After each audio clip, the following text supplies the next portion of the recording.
When you think of the guillotine, the first image that comes to mind is almost cartoonish: a gleaming blade dropping with a dramatic whoosh, a wicker basket waiting below, and a crowd cheering as if at a circus show. It's a scene straight out of movies, Dumas novels, or, for the more modern, some video game set during the French Revolution. But, dear reader, the guillotine was far more than a theatrical prop or a symbol of swift justice. It was a machine of death that defined an era, and its history, mechanics, and impact are far darker, more complex, and, yes, even more disturbing than pop culture has led us to believe. So, buckle up, because we're diving into the world of the guillotine, and I warn you, it's no walk in the park. To start, the guillotine didn't begin as the bloody icon we associate with the French Revolution. Its origin, curiously, was an attempt to be humane. Yes, you read that right. In the 18th century, Europe was full of execution methods that would turn your stomach. Hangings that could last minutes as the victim writhed, quarterings that were more a spectacle of butchery than an execution, and beheadings by axe that depended on the executioner's aim and sobriety. If the axe missed its mark, things got messy. Multiple swings, screams, blood everywhere. A disaster. In France, the nobility often had the privilege of being beheaded by sword, which sounded more elegant but wasn't always more effective. Commoners, meanwhile, faced cruder methods like the wheel or the garrote. It was chaotic, and for the reformers of the time, also unjust. Why not democratize death? Why not ensure that everyone, rich or poor, faced the same quick and clean end? Enter Dr. Joseph-Ignace Guillotin, a French physician whose name, unwittingly, would become synonymous with decapitation. Guillotin didn't invent the guillotine, mind you, but in 1789, he proposed to the National Assembly that a more efficient and less cruel method of execution be adopted. His idea was simple: a machine that guaranteed an instant, painless death, without discrimination by social class. Sounds almost noble, doesn't it? But, as often happens with good intentions, the road to hell is paved with them, and the guillotine ended up being far more than a technical solution. The guillotine's design, perfected in 1792, wasn't entirely new. Similar machines had existed in Europe since the Middle Ages. In Scotland, for instance, they had the Maiden, a sort of proto-guillotine, and there were similar devices in Italy and Germany. But the French gave it a special touch. Built by a piano maker, yes, pianos, because precision is precision, the French guillotine was an engineering marvel. 2 vertical posts, a diagonally sharpened steel blade for maximum cutting efficiency, a system of pulleys and ropes, and a board where the condemned rested their head. The blade, weighing about 40 kilos, dropped from a height of roughly 2 meters, ensuring the head was severed from the body in a fraction of a second. All very scientific, very clean, very French. But here's the first disturbing fact: the guillotine wasn't always as instant as promised. While the idea was an immediate death, things didn't always go according to plan. If the blade wasn't sharp enough or the condemned moved, it could get stuck or fail to cut cleanly. There are records of executions where the blade had to be raised and dropped multiple times to finish the job. Imagine the scene: the executioner sweating, the crowd murmuring, and the poor condemned in a state I'd rather not describe.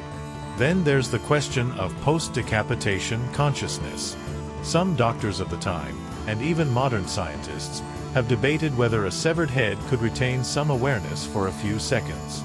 There are stories, likely exaggerated, but who knows, of heads that blinked or moved their lips after being cut off. In 1905, a French doctor claimed to have seen a head try to speak. Urban legend? Maybe. Terrifying? Absolutely. The guillotine made its official debut in April 1792 with the execution of a thief named Nicolas Pelletier. The crowd, used to the bloody spectacle of hangings, was a bit disappointed because it was all over too quickly. How ungrateful!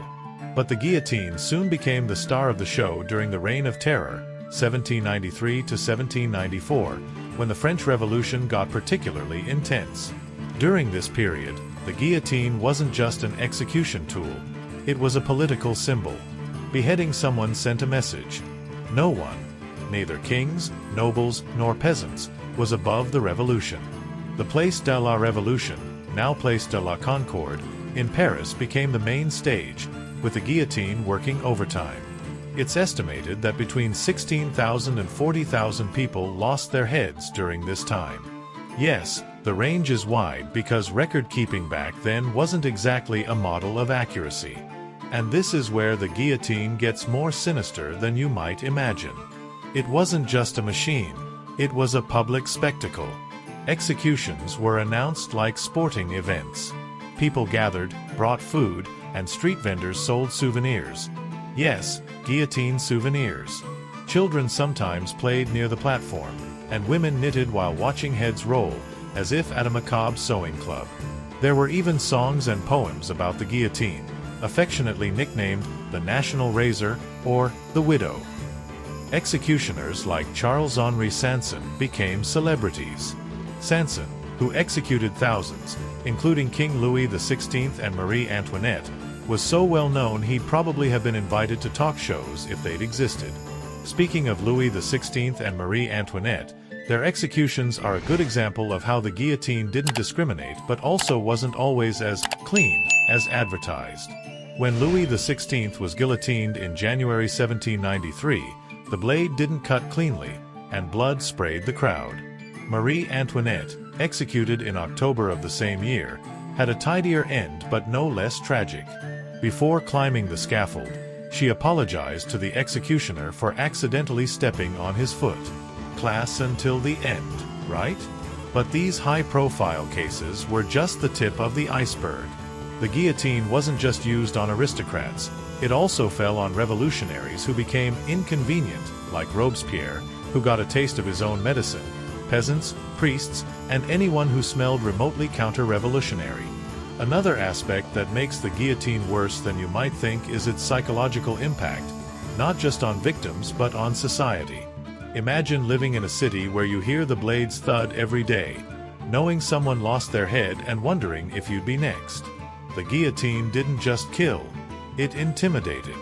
It was a constant threat, a reminder that the revolution had no patience for dissenters. And for executioners, it wasn't exactly a picnic either. Charles-Henri Sanson, despite his professionalism, admitted the job weighed on him. Executing hundreds of people, including women and children, wasn't something you could do without emotional scars. Some executioners even developed mental health issues, and it's no wonder why. But the guillotine didn't stop with the French Revolution. Oh no! It was so efficient that France kept using it until 1977. Yes, you read that right. 1977, when most of us associate that era with bell-bottoms and disco music, not decapitations. The last person guillotined was Hamida Jandoubi, a convicted murderer, in Marseille. This means the guillotine outlasted 2 centuries of technological advances, world wars, and social changes. Why? Because it was cheap, fast, and, in theory, humane. But also because France had a complicated relationship with the death penalty. Though public executions ended in 1939, the guillotine continued in prisons, out of the public eye but no less deadly. Here's another fact that'll raise an eyebrow. The guillotine wasn't as clean as claimed, even from a logistical standpoint. Each execution was a mess. Blood pooled on the platform, bodies had to be moved quickly, and the heads, well, someone had to pick them up. On the busiest days of the Reign of Terror, the guillotine could execute dozens in a single session, and the smell in the square must have been unbearable. Executioners and their assistants worked like an assembly line, and the guillotine itself needed constant maintenance. Sharpening the blade, oiling the pulleys, cleaning the blood. It was an industrial operation of death, not to mention rumors that some heads were displayed or even sold as trophies. The guillotine also had a cultural impact beyond its function. It became a symbol of the French Revolution but also of the excesses of revolutionary justice. Writers like Victor Hugo, who witnessed executions, criticized it harshly, arguing there was nothing humane about it.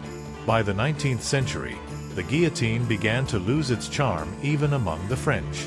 public executions started attracting more morbid than revolutionary crowds, and the government decided it was better to conduct them behind closed doors. But even then, the guillotine remained a reminder of a violent past. Now, let's talk about something that makes the guillotine even more unsettling: its global legacy. Though we associate it with France, its design inspired execution methods in other countries. In Vietnam, during French colonization, it was used to suppress rebels. In Germany, the Nazis adopted a version of the guillotine to execute opponents, with an estimated 16,000 executions during the Third Reich. Even Sweden and Belgium flirted with the idea of using it. In short, the guillotine wasn't just a French invention. It was a macabre export that found its place in some of history's darkest chapters. And if you think the guillotine is just a relic of the past, think again. Its image lives on in our culture. It appears in movies, books, video games, and even memes. There's a morbid fascination with it, perhaps because it combines the grotesque with the efficient, the brutal with the rational. But this fascination sometimes makes us forget what it really meant. It wasn't just a machine. It was an instrument of control, fear, and power. Every time the blade fell, it didn't just end a life, it reinforced an idea. The state has absolute power, even over your neck. So why do we say the guillotine was far worse than you imagine? Because it wasn't just an execution tool. It was a spectacle, a threat, a symbol.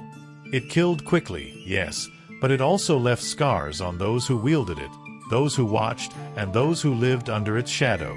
It supposed humanity was a facade. Death may be quick, but that doesn't make it less terrifying.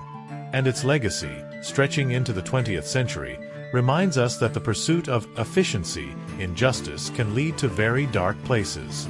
The next time you see a guillotine in a movie or book, don't view it as a mere historical prop. Think of the blood, the fear, and the rolling heads, and ask yourself if it was really as clean as we were led to believe. Spoiler: it wasn't.